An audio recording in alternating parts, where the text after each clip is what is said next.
What is intuition? What is it? Some people call it your gut. Some people call it a sixth sense. Is it your conscience? Like, what is your intuition? Now, I'm going to give you my personal opinion on this. My personal opinion is that your intuition is your subconscious mind and how it interacts with your conscious mind. Okay, I'll talk about how my understanding of it is, and how. Personally, I don't believe it's very mystical. I don't believe it's this magical power or force or anything like that. It's extremely powerful, but yeah, I don't think there's a lot of magic to it or any alien activity going on in our minds, okay? What I believe our intuition is, and I'll explain it to you right now, is our subconscious mind playing around with ideas that our conscious mind gives it. Our subconscious mind, it's subconscious, it's underneath, it's going on below. But what it's always doing is playing around with emotions, it's playing around with motivation, it's playing around and working with memory. All of these processes happen in the same part of our brain, and especially emotions and senses. That's another key that's really important here. So if you think back to, and we'll talk about your subconscious mind before the intuition, your subconscious mind interacts with yourself in magical ways, seemingly magical ways. The way you make decisions is emotionally. Every good salesperson on the planet understands that if they engage your emotions in solving an emotional problem, that logically you will make up excuses for yourself and buy the product or join the service. And that's not a bad thing, that's a good thing, okay, if they're solving an emotional problem. So I'll give you a really quick example. The last time you bought that vehicle that you really like, a motorbike, think about something maybe more extravagant, like a motorbike or a guitar or something like that, maybe a piece of clothing or a pair of shoes. You didn't buy them primarily, be honest with yourself, you didn't primarily buy them because you legitimately went, this is logically the best pair of shoes. You might have said this is logically the best pair of shoes, but really what you did was you made an emotional decision going, I like these shoes. I like the color of them. This says something about me, well, whatever it is. And then logically we go, because this is what happens with human beings, we say, okay, well, logically, if I have red and that suits my personality, then I'll have more clients or whatever it is, right? We make the logical argument afterwards. So understanding that is important. Now, what intuition is your subconscious mind. We feed our subconscious mind with conscious thoughts, and we train it, and then our subconscious mind gives us back information. Really quick example is if you are telling yourself all the time, I'll give you a really quick example here. Have you ever been in a grocery store, like a supermarket, and all of a sudden in the till you have this crazy thought of like, I should talk to this person beside me, or I should offer this person something. Like it's like this weird voice in your head. Is this a spiritual power? Like, what is this? What's going on right now? What is going on in that moment is that based on information you fed your subconscious mind, it's giving you an answer. I'll give you another really quick example is, if you're a real estate investor, if you are focused on real estate and you're talking about how you need to find money partners, you need to find people who will invest in a real estate deal with you, if that's what you're thinking about all the time, or you're thinking about a certain client for your business, if you're thinking about that all the time, and this goes back to confirmation bias and other things, okay?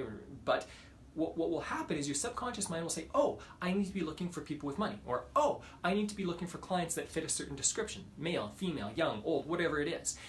What your subconscious mind is always paying attention. It's always paying attention to things around you. For example, when you're driving, you can drive completely with your mind turned off, and your subconscious mind will take over. It's operating. It's watching mirrors. It's paying attention to those processes. You don't have to consciously think, and I'm sure you've driven sometimes for miles and miles, or kilometers and kilometers, and not even realize, wait a second, how did I get here? Your subconscious mind was taking over.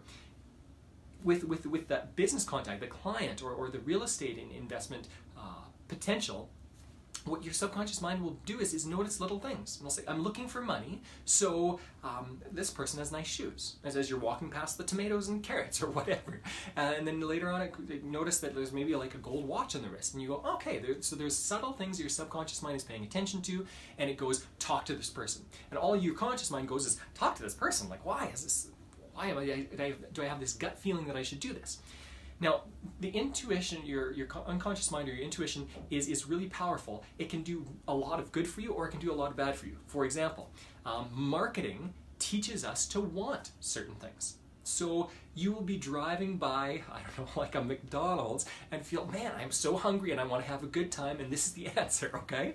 Because that's what the commercials are giving you over the course of your entire lifetime. This could be 10, 20, 30, 40, 50, 60 years of marketing to you from McDonald's.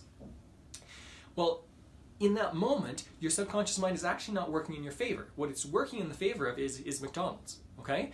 Same with buying a pair of jeans or doing whatever. The things that we typically buy, or that typically that we're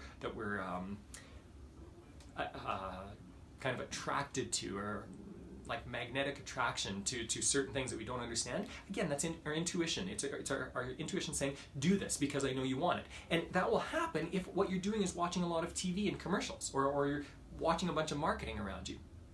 If you want it to work in your favor, what you've got to do is feed it what you want to feed it. So instead of seeing, I don't know, women as sex objects, because that's what is in media, instead of seeing that some cheap beer is wonderful because that's what we see in media, instead what we could do is say, I'm going to control my subconscious mind. I'm going to control, it might be the wrong word. I'm going to give my own suggestions. I'm going to be able to suggest the things that I want in life, and then I'll get something else. So for example, paying attention to how you can eat better, different ideas on how you can eat healthier. If you're thinking about all the different ways to eat healthier, if you are studying articles about it, if you're reading books about it, if you're watching documentaries about it, what you will start to do is notice that you'll get subtle hints of, hey, you're in the supermarket, maybe you see okra, okay? There's something different that you don't even know what it is really, but you've heard about it in some article. Your subconscious mind will go, hey, buy that. You've heard that it's healthy. Well, now that's good. Your subconscious mind, your intuition is going to work in your favor. It's going to give you subtle suggestions that is according to the things that you've been programming it for. I hope this makes sense. There's a fantastic book written about this. It's called Cybernetics, and it's basically an entire book. It's a classic in personal development. It's an entire book dedicated to helping somebody kind of, again, I'm using the word control or master. I don't want to use that kind of language because of the connotations. It's giving you ideas on how to influence yourself to get what you want, rather than getting what somebody else wants, a market or somebody around you. Here's what I want you to do. I want you to think about maybe some action steps. One action step is I want you to be dedicated to your goal. So think about a goal that you have, and that can be weight, exercise, that can be relationships, that can be whatever, okay? Money, business, whatever it is. And I want you to take that goal, I want you to think, what do I need to accomplish this goal? What is a plan that I can work on? And test this out for yourself. What is a plan that will work towards my goal? As you think about this plan, what I want you to do is in the morning, early on, late at night, and then maybe sometime during the day, during your lunch hour or something else, at least a few times a day, I want you to think about what is a plan that I could implement that'll take me to my goal faster.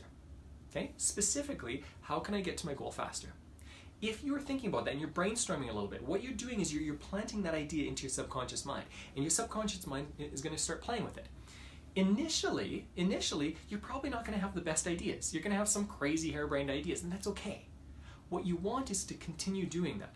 What you will find, even in as short a period of time as a week, what you will find is you start getting ideas. Somebody's going to mention something. You're going to be listening. This happened to me the other day. I was listening to a sports podcast. It's on athletes and interactions with athletes. And I got a couple of great business ideas. Why? Because I'm thinking about business ideas all the time. I'm trying to think about how do I add value to my clients? How do I add value to people around me? And because I'm thinking about that, my intuition, that quiet voice, that subconscious mind goes, hey, try this, try this, try this. And as you train your subconscious mind and as you listen to it better, what you will find is you get better and better ideas. If you're thinking about how to help the homeless population in your city, what you will find is as you focus on that more and more, as you have meetings with people, you're going to start noticing ideas around you. You're going to start going, wait a second, this might work, what about this idea? It's all about training yourself to be creative, and your subconscious mind will give you fantastic ideas. So I want you to try this out, okay? That's maybe the first action step, I would say. The second action step is go down and buy Cybernetics. It's by Maxwell Maltz. every single person that I've ever referred this book to that has gotten back to me has told me, thank you so much, Mark, this is a fantastic book. It was written, I think, in the 60s, okay? Probably in the mid-60s. And yet, it is absolutely relevant today. There have been updated versions. I'm sure you can get a PDF version for free online if you want.